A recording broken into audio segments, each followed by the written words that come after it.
All right, David, you seeing the slide deck? Yep. There we go. It's amazing when stuff works. Technology. I know, right? And it's like I planned it, but no. Usually I try to plan to be a little more coordinated. So Society Broadcast Engineers, and I've kind of got a unique tie into this. I should have worn my other shirt. I'm on the SBE Board of Directors. I'm on the Education Committee. I chair the Nominations Committee, and somehow ended up chairing the Canadian chapter because none of y'all will volunteer to do it. So there's the first thing I need is, I was going to say victims, but people who are interested in helping out. Adam is our official program chair. He just doesn't know it yet. I haven't given him the title because if I tell him he is, he'll run away. You did say you were the what did you call that chair where you go out and selectively find volunteers?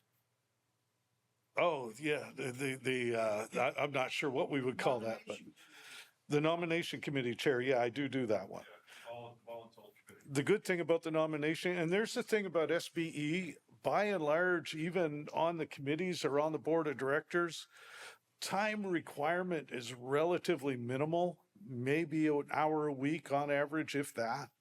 I probably spend more time on what I do with the Canadian chapter, and David will tell you that, and Ron and a few others will tell you that I'm not really good at it.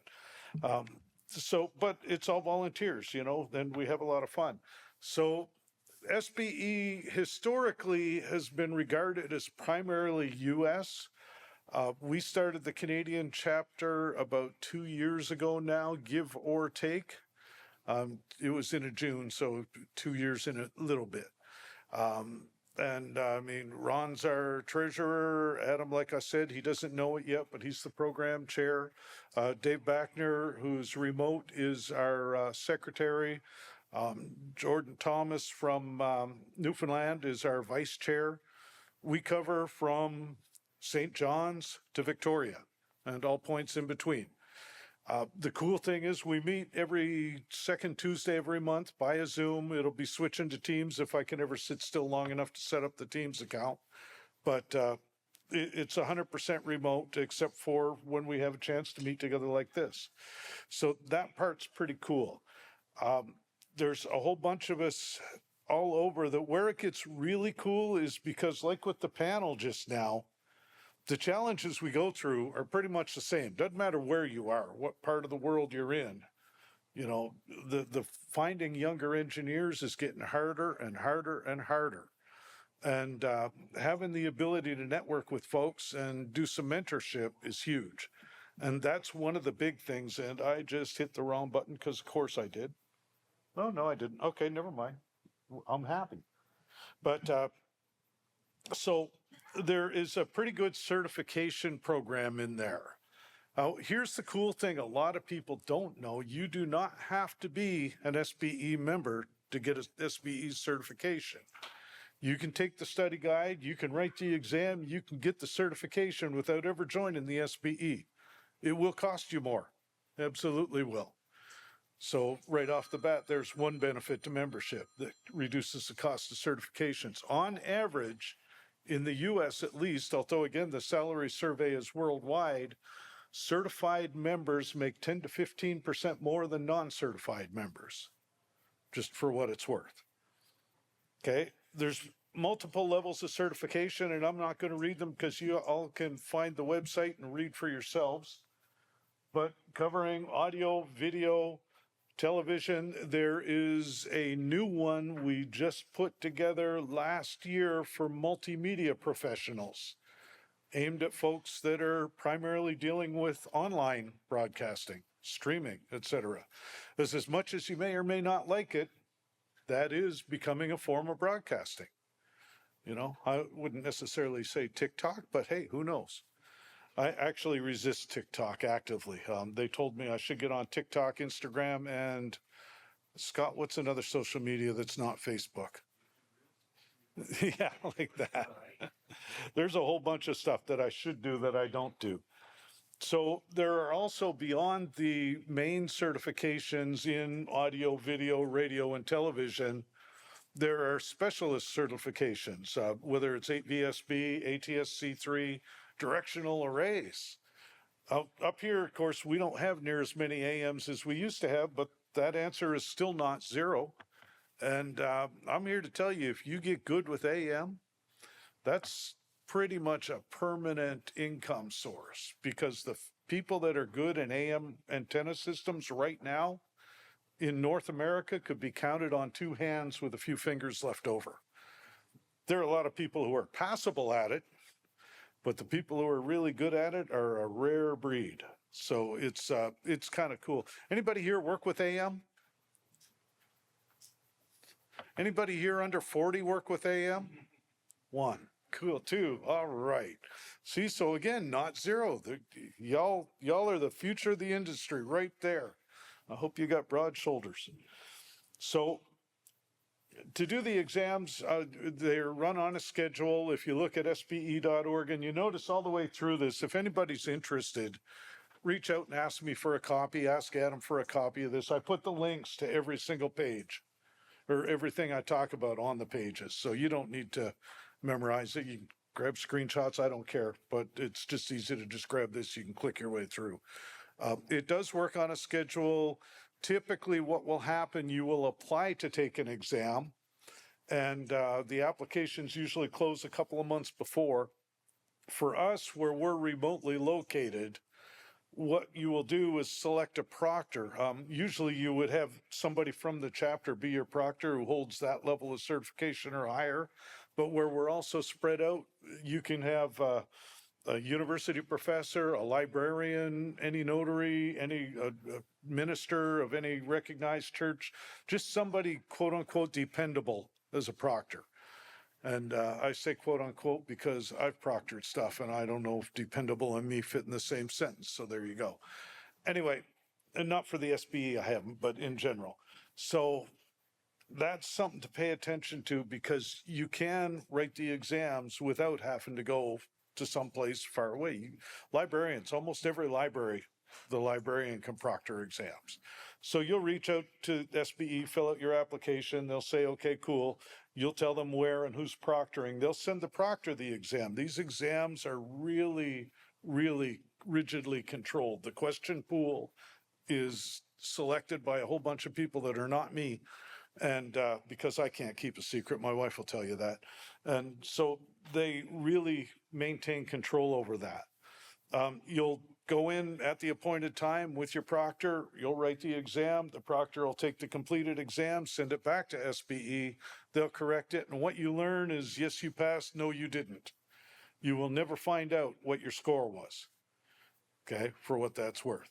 Now, if you're one of those people that really needs to know what your score is, I guess you could take a picture of your exam and then figure it out later. But yeah, that's the kind of thing. Now, almost all of the exams are open book, multiple choice. The very entry level, the CRO and the CTO, are not the operator exams. Those are very much closed book. And at the higher end, when you get to senior radio or TV engineer or professional, well, the professional engineer is just a subset of the senior. Those ones have an essay question. I have never taken one of those, and it's not because I'm afraid of the essay question. It's because I haven't had time to fill out the 4 pages of forms that they ask. And this is where it's cool, though, because they have 4 pages of a form that you fill out that gives them your work experience. They will tailor your essay question specifically to your experience.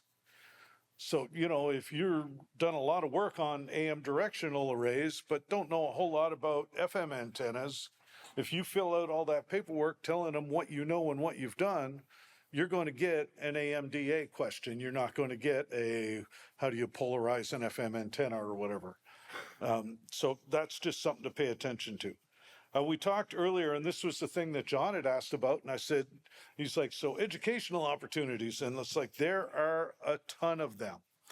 I'm not going to hit on them all because in the interest of time, we want to get you into the exhibit hall because, well, the company that pays my daytime bills says, yes, do that.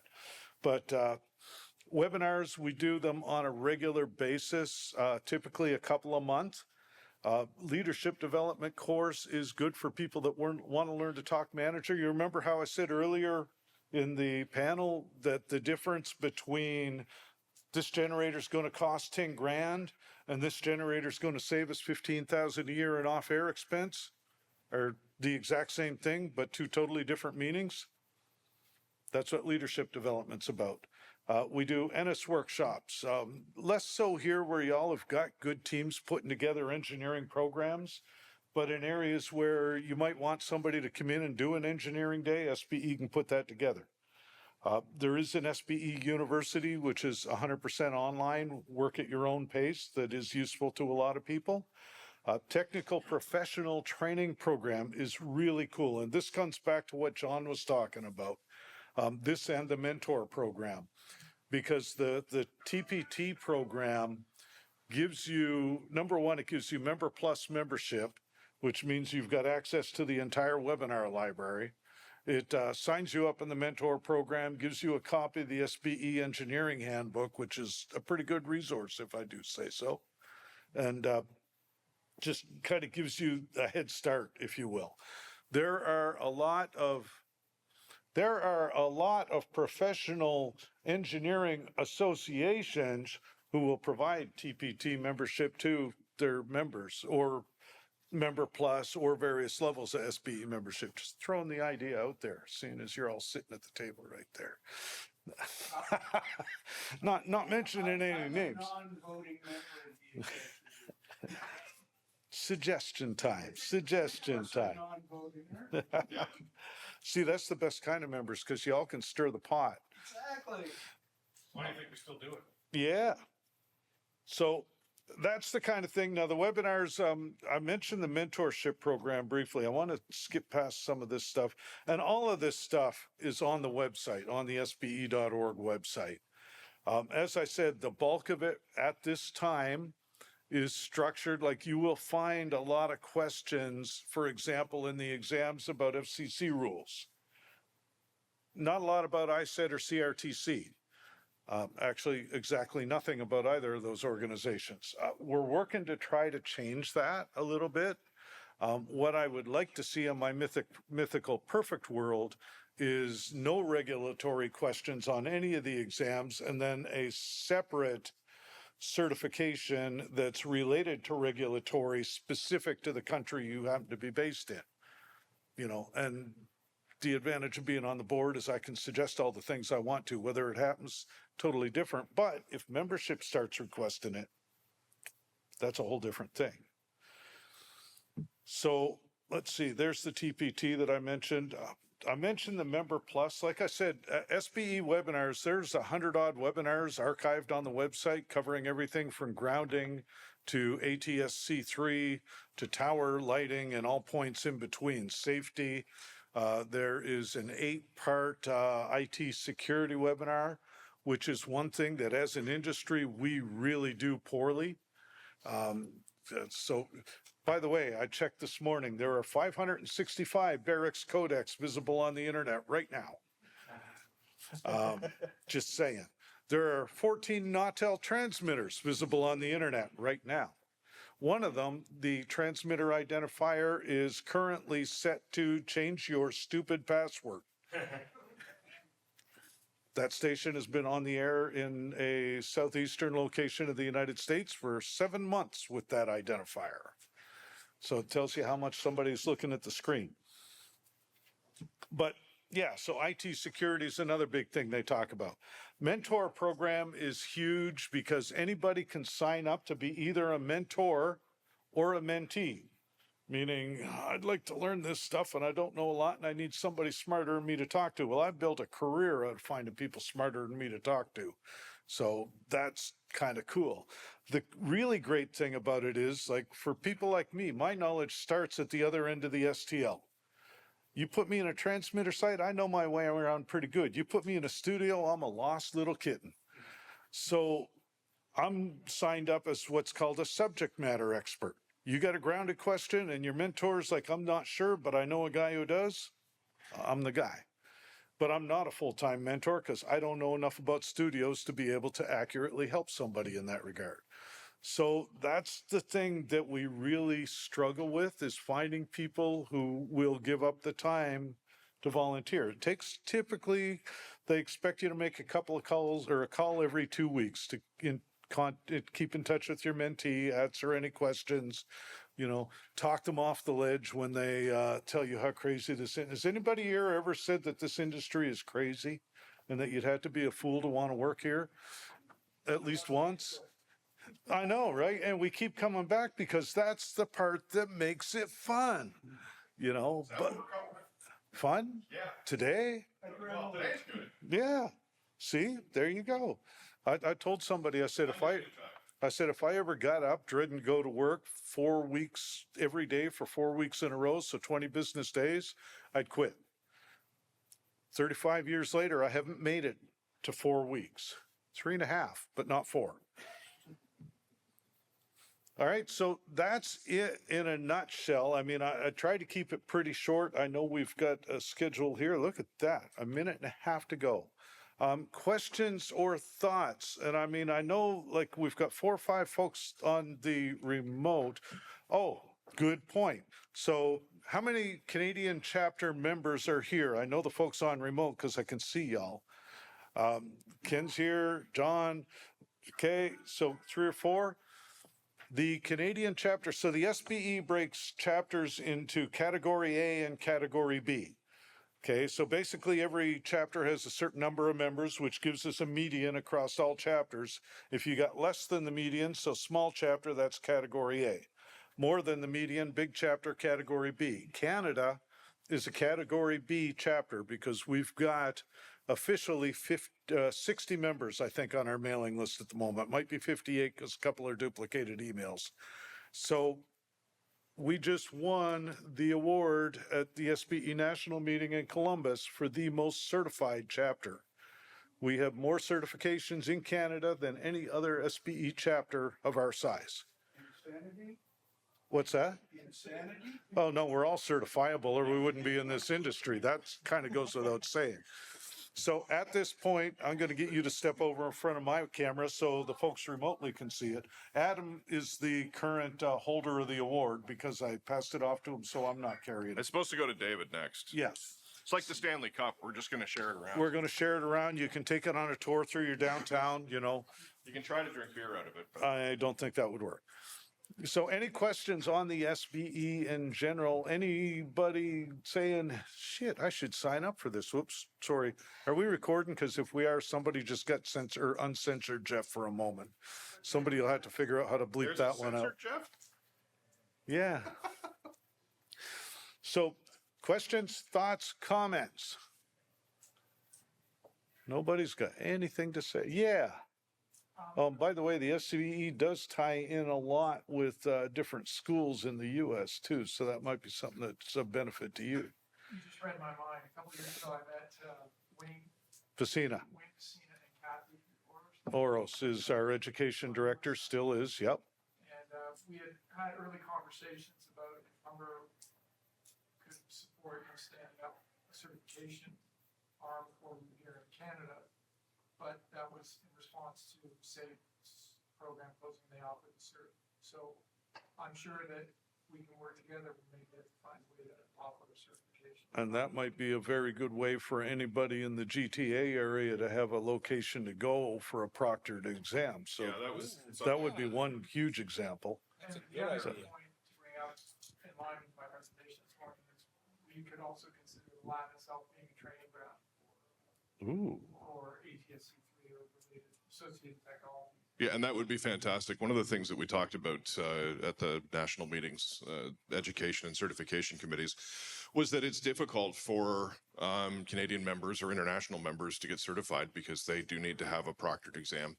Yeah. So if you were able to provide that space, then absolutely, that would be fantastic. Well, and see, as one example, one of the challenges is historically the exam materials have only been delivered by mail.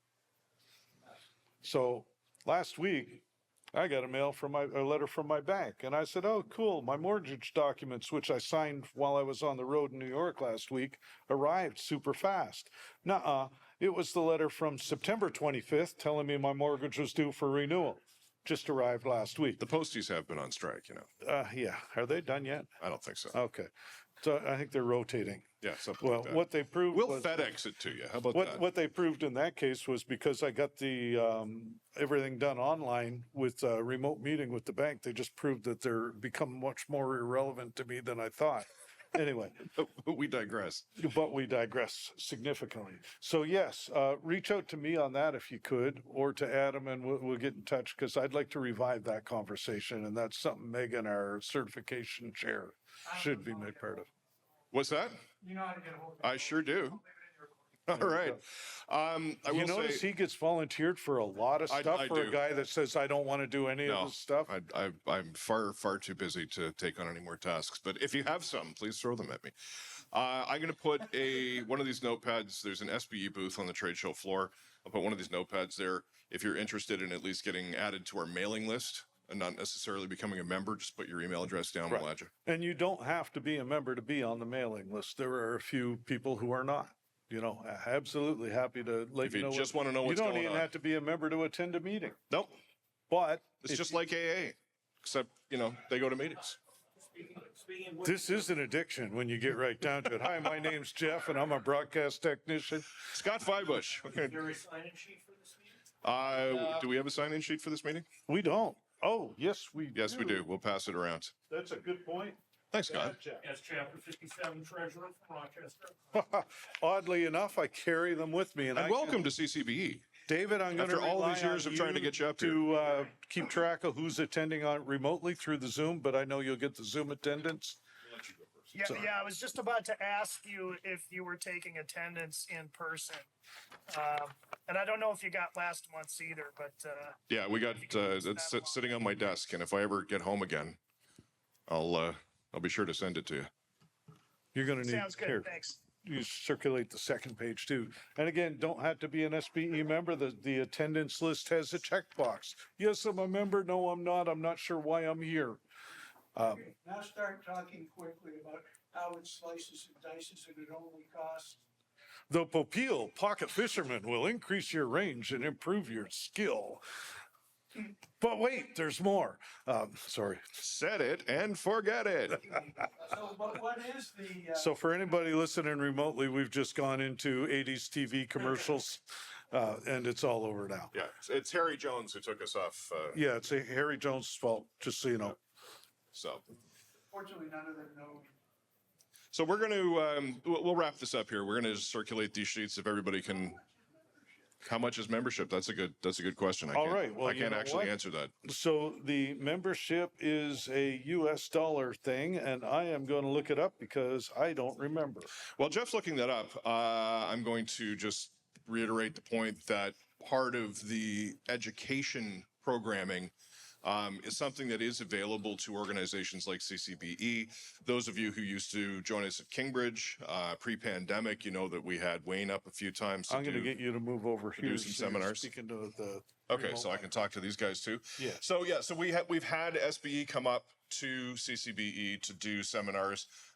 We've tried to do certification in conjunction with CCBE. So if that's something that interests you, just let us know, and we'll schedule that for next year.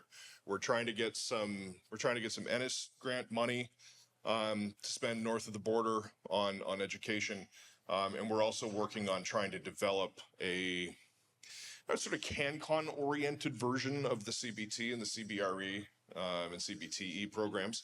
There's a lot of stuff in there about the FCC that's valuable information because, you know, it's very similar to the standards that we have in Canada, but it's not Canadian. So we're working really hard right now to try and get, again, like a CanCon version of those tests. You got the pricing?